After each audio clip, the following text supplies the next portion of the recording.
40 anos casado, trocou a mulher por um cachorro, tio. Nossa, mas por que um cachorro? Foi o que eu perguntei, esse tio, mas tu tá louco? Tocar a tua mulher por um cachorro? Ele disse, Tiburcio, presta atenção. O cachorro, se tu chegar tarde, quanto mais tarde tu chegar, mais alegre ele fica. Isso é verdade. Não é verdade?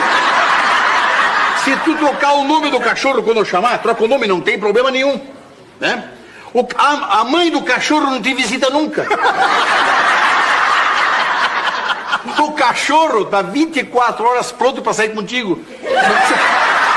Não precisa pra fazer chapinha, essas coisas todas, né? E nem se arrumar dentro do espelhinho do carro, É verdade. E a melhor de todas, se o cachorro resolver ir embora, não leva metade do teu patrimônio no... Aí não é fácil.